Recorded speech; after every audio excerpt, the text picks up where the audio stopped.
प्रिय प्रशिक्षणार्थियों, BSc, BA, BEd, integrated 4th year में मेरा जो प्रश्न पत्र द्वितीय समावेशी विद्यालय बनाना, मैं निर्मल टीटी कॉलेज की ऑनलाइन क्लासेज में केपी शर्मा प्रश्न पत्र द्वितीय समावेशी विद्यालय बनाना, इसी विषय के अंतर्गत जो आज का मेरा 43वां जो प्रकरण है वो सर्व शिक्षा अभियान के तहत ही इसके अंतर्गत चलाए गए जो कार्यक्रम हैं या चलाए जा रहे जो कार्यक्रम हैं या चलाए गए या चलाए जा रहे जो कार्यक्रम हैं उनकी ओर मैं आपका ध्यान आकर्षित करता हूं। जो पहला कार्यक्रम है reading campaign programme, reading campaign programme, इसको सन 2012-13 में, सन 2012 और 13 में, फिर इसके बाद में इसको 13-14 में, तो इसको आयोजित कार्यक्रम के जो प्राप्त आंकड़े हैं उनका विश्लेषण किया गया। इन आंकड़ों का विश्लेषण किया गया था। आंकड़ों का विश्लेषण के बाद में इसको सन 2013-14 में इसको रीडिंग कैंपेन कार्यक्रम का नाम घोषित किया गया। इसको 2013-14 में रीडिंग कैंपेन प्रोग्राम के नाम से जाने लगा। इसके बाद में देखिए इसमें जो इसका उद्देश्य था वो उद्देश्य था इसमें कक्षा 3, 4, 5, कक्षा 3, 4 व 5 इन बच्चों को भाषा, गणित व मूल क्षमताओं व अवधारणाओं पर समझा, जो समझ बनाकर उन्हें सक्षम बनाना था।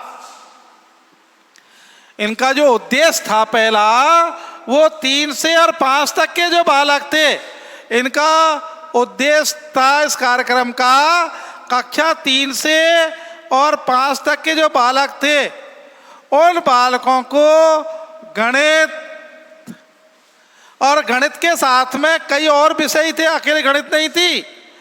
जैसे इन बच्चों के लिए गणित है, भाषा है, गणित है, भाषा है और जो मूल पर्यावरण वगैरह भी विषय ऐसे हैं। उनके आधार पर ही ऐसे जो अवधारणाएं हैं उनको समझ करके उनको सक्षम बनाना, ये इसका पहला उद्देश्य था। उसके बाद विद्यालयों का ऐसा वातावरण तैयार करना, इसके बाद में विद्यालय का ऐसा वातावरण तैयार करना जिससे कि बालक अपनी कक्षाओं के स्तर को अनुरूप क्षमताओं व अवधारणाओं को प्राप्त कर सके, जिससे कि बालक अपनी कक्षाओं को समझ करके अपनी आवश्यकताओं एवं अवधारणाओं को, जो अवधारणाएं बालक की, उनको धारण कर सके, उनको प्राप्त कर सके। ये इसके बाद में विद्यालयों की जो शिक्षा है वो गुणवत्तापूर्ण होनी चाहिए। कैसी होनी चाहिए? उन विद्यालय की जो गुणवत्ता की मॉनिटरिंग करना, ये इसी के तहत था। विद्यालय की गुणवत्ता की मॉनिटरिंग करना कि कोई विद्यालय में कमियां उनको पूरे करवाना, उन पर विशेष ध्यान देना, ये रीडिंग कैंपेन प्रोग्राम का उद्देश्य था। उसके बाद में देखिए सत्र 2014-15 में, सत्र 2014-15 में इसके लिए सन 2015 और 14-15 में जो रीडिंग कैंपेन कार्यक्रम था, रीडिंग कैंपेन कार्यक्रम था, उस कार्यक्रम को समस्त जो राजकीय विद्यालय हैं, गवर्नमेंट जो स्कूल्स हैं, उनमें कक्षा 1 से 8 तक राजकीय विद्यालयों में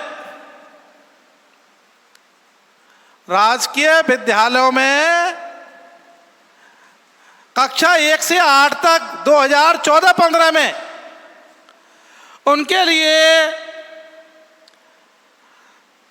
वर्ष पर्यंत पूरे सत्र संचालित किया जाएगा, उनको रोका नहीं जाएगा। इन विद्यालयों को सत्र पर्यंत इनको रोका नहीं जाएगा, संचालित किया जाएगा, चाहे ये कैसे भी चले, लेकिन इनको बीच में बंद नहीं किया जाएगा। इसके बाद में देखिए, इसको 2014-15 में, उसके बाद में सतत जो व्यापक जो मूल्यांकन है, सतत एवं व्यापक जो मूल्यांकन है, उसको चयनित प्राथमिक और उच्च प्राथमिक कक्षाओं, चयनित प्राथमिक एवं उच्च प्राथमिक कक्षाओं के जो विद्यालय हैं, प्राथमिक विद्यालय, उच्च प्राथमिक विद्यालय, उनमें कक्षा 1 से 5 तक CCE के अंतर्गत बच्चों को शैक्षिक प्रगति का दर्जा दिया जाएगा। CCE के तहत उनको एक शैक्षिक दर्जा दिया जाएगा, उनको शैक्षिक प्रगति का एक दर्जा दिया जाएगा। और कक्षा 1 से जो 5 तक तो ये स्थिति है, लेकिन कक्षा 6 व 8 की, 6 से 8 की, उनके लिए RCP, ये तो थी RCP कक्षा ये 6 से 8 तक, और 1 से 5 तक, जो 1 से 5 तक थे उसमें CCE, और ये 6 से 8 तक में ये इनके लिए संचालित किया जाएगा। इनको किसी भी प्रकार से नहीं रोका जाएगा। प्रिय प्रशिक्षणार्थियों, उसके बाद में मैं आपको जो वैकल्पिक शिक्षा है, जो वैकल्पिक शिक्षा है, ये तो रीडिंग कैंपेन प्रोग्राम था, इसको सन 2012 और 13 में, आंकड़ों के अनुसार 13-14 में इसको प्रारंभ किया गया था, लागू किया गया था। इसका उद्देश्य था कक्षा 3-5 के जो बालक हैं, गणित, पर्यावरण, भाषा, इन पर विशेष जोर देना और इनको संचालित करना और रोकना नहीं, इनको बंद नहीं करना, ये इनको चलाए रखना। इसके बाद में देखिए प्रशिक्षणार्थियों, जो वैकल्पिक शिक्षा है, इसमें मैं आपको कुछ जो इसके पॉइंट हैं उनके बारे में मैं प्रकाश डाल रहा हूं। पहला जो पॉइंट है वो इस प्रकार है कि निःशुल्क व अनिवार्य जिसका बाल शिक्षा का जो अधिकार था, अधिनियम था सन 2009, जिसको RTE, ये 9 से और 14 वर्ष तक के जो बालक बालिकाएं हैं, इनके लिए 6 वर्ष से और 14 वर्ष तक के जो बालक बालिकाएं, 9 से नहीं, 6 से और 14 वर्ष तक की जो आयु के बालक बालिकाएं, सन 2009 में सर्व शिक्षा अभियान के तहत उन बाल बालिकाओं को प्रारंभिक शिक्षा प्रदान किए जाने का प्रावधान है। पुनः इसको मैं दोबारा समझा रहा हूं। देखिए प्रशिक्षणार्थियों, जो निःशुल्क व अनिवार्य बाल शिक्षा का जो अधिकार था, अधिनियम था, ये सन 2009 में सभी बालकों को जिनकी आयु 6 वर्ष से 14 वर्ष तक की, उनके लिए बालकों को प्रारंभिक शिक्षा आवश्यक रूप से प्रदान किया जाना, ये एक प्रावधान था। किसमें? वैकल्पिक शिक्षा में। उसके बाद में शिक्षा से जो वंचित बालक बालिकाएं हैं, शिक्षा से जो वंचित बालक बालिकाएं हैं, उनके लिए चिन्हीकरण, उनको चिन्हित करना, उनको आंकड़े तैयार करना और चाइल्ड ट्रैकिंग सर्वे करके 2010 तक, चाइल्ड ट्रेडिंग सर्वे करके सन 2010 तक आयोजित किया गया, जिसमें शिक्षा से जो वंचित बालक बालिकाएं हैं, ऐसे बालक बालिकाएं जो शिक्षा से वंचित हैं, उनको सन 2010 तक चिन्हित किया जाए और उसके बाद में बालक बालिकाओं को चिन्हित करके उनको शिक्षा की ओर प्रेरित किया जाए और सर्व शिक्षा से जो वंचित बालक बालिकाएं हैं उनकी आयु के अनुकूल उसी कक्षा में प्रवेश दिया जाए, क्योंकि जैसे वो बालक शर्म महसूस न करें। मान लो कोई 9 साल का बालक है, उसको पहली क्लास में अगर दिया जाएगा प्रवेश, तो वो बालक बिल्कुल हीन भावना महसूस करेगा और अपने आप में हीन भावनाएं जागृत हो जाएंगी और वो शिक्षा से दूर चला जाएगा। इसलिए उसकी आयु के अनुरूप ही उनको प्रवेश दिया जाए। अगर 9 वर्ष तक का बालक है तो कम से कम उसको कक्षा 3 में प्रवेश दिया जाए, न कि कक्षा 1 में। इसका विशेष ध्यान दिया जाए जिससे कि बालक शिक्षा से जुड़ा रहे, उसको हर तरह के प्रलोभन दिए जाएं, निःशुल्क पाठ्य पुस्तकें, निःशुल्क ड्रेस, पोषाहार, छात्रवृत्तियां आदि आदि।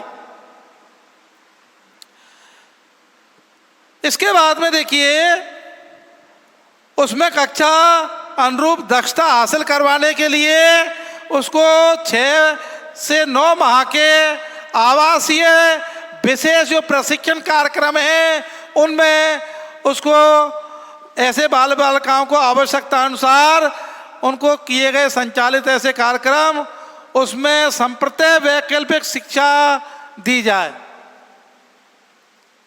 ऐसे बाल बालिकाओं के लिए ऐसी शिक्षा का प्रावधान किया जाए, चाहे उनको एक्स्ट्रा क्लास या किसी भी प्रकार से उस स्तर पर लाने के लिए भरसक प्रयास किए जाएं।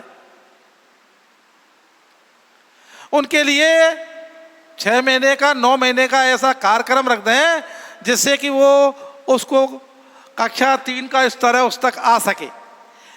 मतलब अर्थात इसका मतलब ये हुआ कि विशिष्ट जो विद्यालयों में, ऐसे विद्यालयों में उसका प्रबंधन किया जाए, आवासीय विद्यालय हो जाए जिसमें वो कक्षा 1 से और 2 तक की पूर्ति करके 3 में आ सके आयु के अनुसार। तो इसके लिए समय है 6 माह और 9 माह तक। इसके बाद में सन 2014-15 में, मैं अभी इसी की बात कर रहा हूं, 14-15 में इसके लिए शिविर और मुख्य कार्यकारी अधिकारी जो जिला परिषदों के अनुमोदन के पश्चात, जिला परिषद के अनुमोदन के अनुसार, जिला परिषद में होता है मुख्य कार्यकारी अधिकारी जिले पर, तो सीएमसी के माध्यम से संचालित किए जाएं ऐसे विद्यालय। सीएमसी के माध्यम से, सर्व शिक्षा अभियान के माध्यम से ऐसे विद्यालय, ऐसे कार्यक्रम संचालित किए जाएं। और ये प्रशिक्षण शिविर आवासीय व गैर आवासीय दोनों प्रकार के होते हैं। डे बोर्डिंग, आवासीय एवं गैर आवासीय, अवधि इनकी केवल 6 से और 9 महीना है, उससे अधिक नहीं, उससे कम नहीं। ये प्रशिक्षण शिविर हैं, ये सीएमसी के माध्यम से ये आवासीय और गैर आवासीय दोनों प्रकार के हो सकते हैं और इनका समय है वो केवल 6 से और 9 माह है। ये जिला परिषद के अनुमोदन के पश्चात होने चाहिए सीएमसी में। इसके लिए भारत में समानता पर आधारित ऐसे समाज की स्थापना की जो बात की गई है उसके बारे में आपका ध्यान आकर्षित करता हूं कि प्राथमिक शिक्षा का जो सार्वभौमिकरण है, शिक्षा का अधिकार, शिक्षा का सार्वभौमिकरण भारतीय समाज में, उसको संविधान ने स्पष्ट कहा गया है कि राज्य संविधान लागू करेगा और 10 वर्ष के भीतर ही बालकों को, जब से वो 14 वर्ष तक का नहीं हो जाए, उसकी आयु पूरी निकले 14 वर्ष तक की, उसको निःशुल्क व अनिवार्य शिक्षा प्रदान करने का प्रयास करेगा। सर्व शिक्षा अभियान के तहत भारतीय संविधान में ये स्पष्ट है। लेकिन संविधान लागू होने के 6 वर्ष के ही भीतर इस लक्ष्य को प्राप्त किया जा सका और राष्ट्रीय शिक्षा नीति 1986, राष्ट्रीय शिक्षा नीति 1986 में पुनः कहा गया कि भारत में 21वीं सदी में पहुंचने से पहले ही 14 वर्ष तक की जो सभी बच्चे हैं, बालक हैं, उनके लिए संतोषजनक निःशुल्क व अनिवार्य शिक्षा सुनिश्चित की जाएगी। ये राष्ट्रीय शिक्षा नीति 1986 के तहत 10 वर्ष के अंदर ही इसको लागू कर दिया गया था और 6 से 14 वर्ष तक के जो बालक हैं, उनके सभी बालकों के लिए संतोषजनक निःशुल्क व अनिवार्य शिक्षा को सुनिश्चित की जाएगी। इसके बाद में अपने अनेक स्तरों पर इसको दोहराया गया और इसके बावजूद 6 से और 14 वर्ष तक के 20 करोड़ बच्चों को, वेरी गुड, कितने, 20 करोड़ बच्चों को 6 से और 14 वर्ष तक के आयु के जो बालक हैं, उनके लिए, उनमें से 5.9 करोड़ बच्चे विद्यालय नहीं जा रहे थे। 5.9 करोड़ बच्चे विद्यालयों से वंचित थे। उनमें से 3.5 करोड़ लड़कियां और 2.4 करोड़ बालक।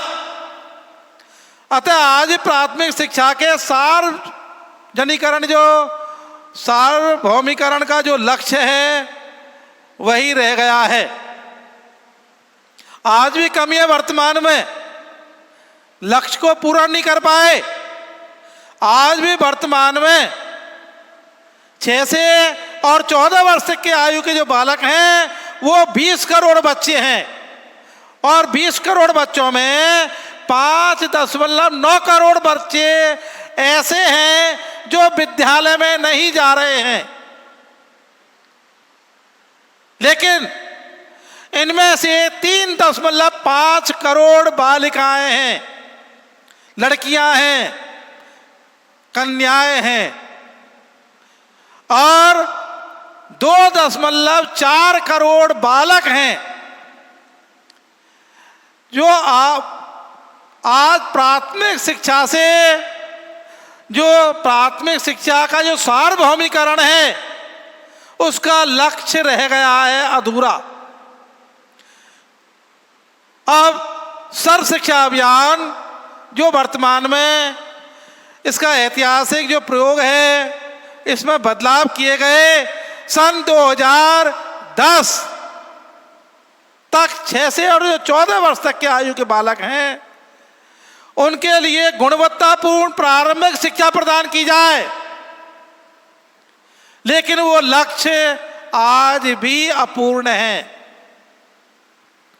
सन 2010 तक का लक्ष्य था, 10,020 आ गया है, लेकिन लक्ष्यों की अभी प्राप्ति नहीं हुई है। सर्व शिक्षा अभियान है या सार्वभौमिकरण जो अभियान है, उसके तहत संक्षेप में यह कहना सुनिश्चित है कि समयबद्ध जो कार्यक्रम है, जो सार्वभौमिकरण जो प्राथमिक शिक्षा से संबंध रखता है, वो सर्व शिक्षा अभियान।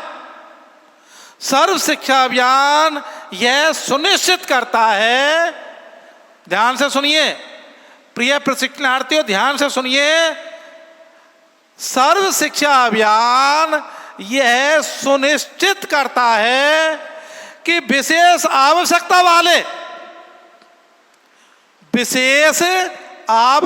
वाले प्रत्येक बच्चे को, चाहे वह किसी भी प्रकार की विकलांगता हो,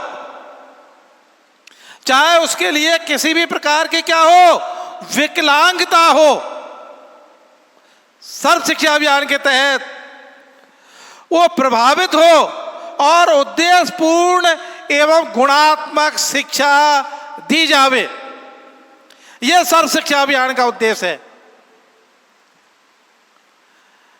इसलिए इस अभियान में इसमें विशेष ध्यान दिया गया है।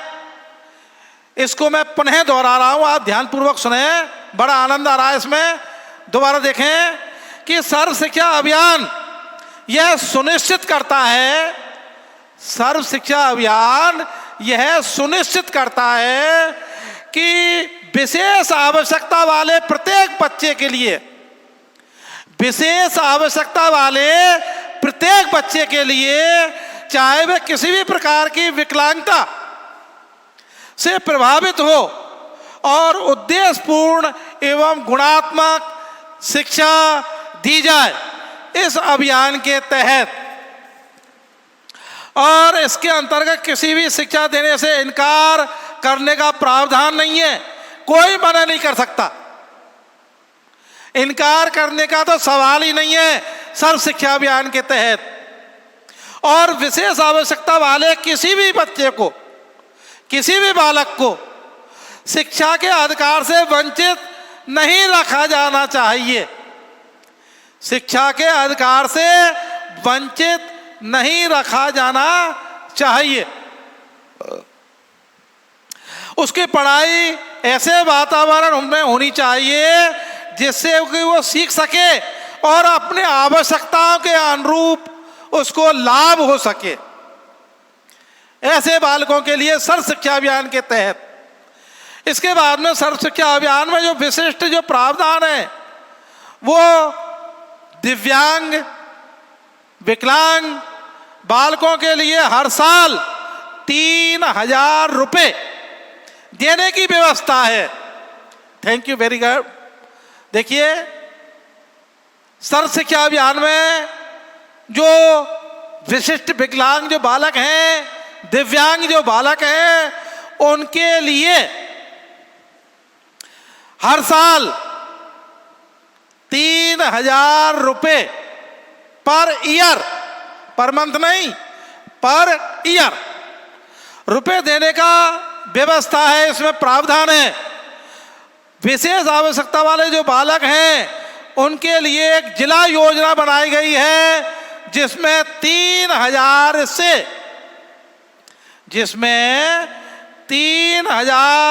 में से 1,000 रुपये की जो राशि है वो उनकी पढ़ाई के लिए, जो बुलाए गए शिक्षक हैं उनकी सेवाओं के लिए रखी गई है। 3,000 में से 1,000 रुपये जो शिक्षक उनकी पढ़ाई की जो व्यवस्था करते हैं उनके लिए रखी गई है। और जिन्होंने शिक्षकों ने उनको जोड़ा है उनकी सामग्री के लिए 1,000 रुपये की सामग्री, 2,000 रुपये बालक को, 3,000 रुपये में से।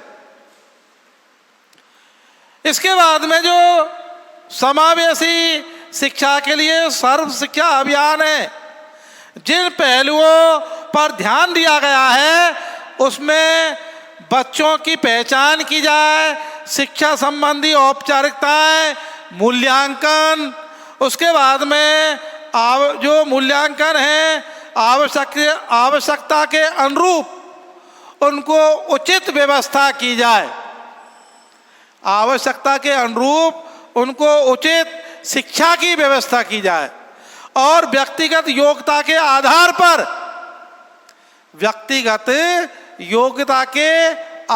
पर शिक्षा योजना तैयार करना, एजुकेशन प्लान तैयार करना और सहायक और अन्य जो उपकरण हैं उनकी व्यवस्था करना, शिक्षक प्रशिक्षण और बाहरी जो शिक्षक हैं उनकी सहायता, वस्तु संबंधी अवरोधों को हटाना, जो वस्तुओं में जो खरीदने में व्यवस्था में जो परेशानी आ रही है, अवरोध हैं, उनको हटाना और अनुसंधान, निगरानी, मूल्यांकन तथा विशिष्ट आवश्यकता वाली जो लड़कियां हैं, गर्ल्स हैं, उनके विशेष ध्यान देना चाहिए। जो विशेष आवश्यकता वाली जो लड़कियां हैं, गर्ल्स हैं, उनके लिए विशेष ही ध्यान दिया जाना चाहिए। इसके बाद में अब जो आता है ये समावेशी शिक्षा के लिए ये है, जिसमें मैंने आपको समावेशी शिक्षा, ये सर्व शिक्षा अभियान का ही एक हिस्सा है।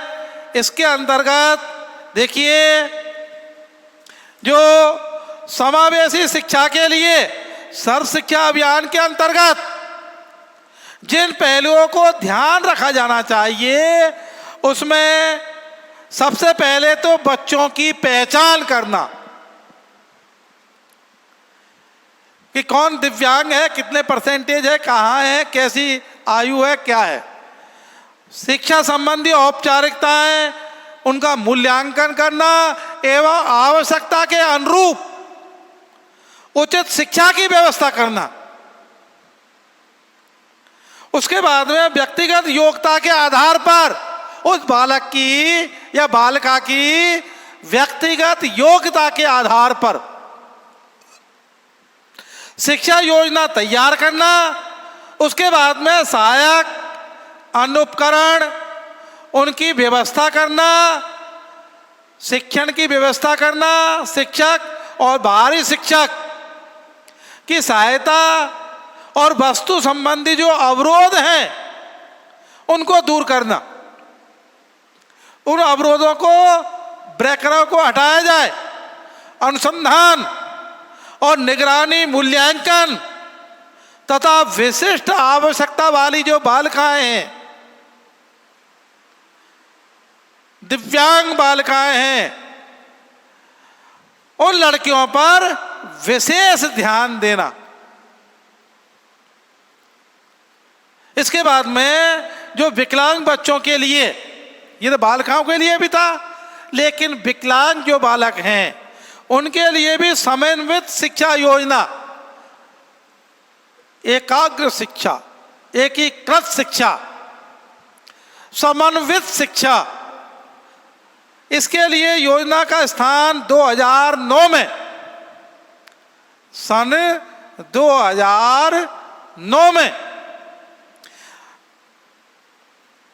9 और 10 में माध्यमिक स्तर पर जो विकलांग बच्चे हैं, अब तक तो मैंने प्राथमिक इसकी बात की थी, लेकिन अब मैं सन 2009-10 में जो माध्यमिक स्तर तक जो विकलांग बालक बालिकाएं हैं, माध्यमिक स्तर 10वीं तक, सीनियर तक, उनके लिए समावेशी शिक्षा शुरू की गई। समावेशी जो शिक्षा है ये माध्यमिक स्तर तक शुरू की गई। इसमें भी 9वीं और 12वीं कक्षा के जो विकलांग बालक हैं उनको विशेष सहायता दी जाए। 9वीं और 12वीं, 9वीं से और 12वीं तक जो विकलांग हैं उन विकलांग बालक बालिकाओं को विशेष ही सुविधाएं दी जाए। और इस योजना का जो उद्देश्य था वो विकलांगता वाले सभी जो छात्र हैं, चाहे वो प्राथमिक शिक्षा के पहले 8 वर्ष पूरा करने से के बाद में वो आगे 4 वर्षों की 9वीं और 12वीं तक की जो माध्यमिक स्तर की समावेशी शिक्षा अनुकूल वातावरण प्रदान करना है। समावेशी शिक्षा का अनुकूल वातावरण प्रदान करना है। इसके बाद में जो इस योजना के तहत ही जो योजना थी सन 2010 इसमें माध्यमिक स्तर के जितने भी बालक बालिकाएं थे विकलांग, उनके लिए जो विकलांग जो बालक बालिकाएं थे उनके लिए विशेष ही इसमें 9वीं और 12वीं कक्षा तक के जो विकलांग बच्चों के लिए समावेशी शिक्षा के लिए सहायता दी जानी चाहिए।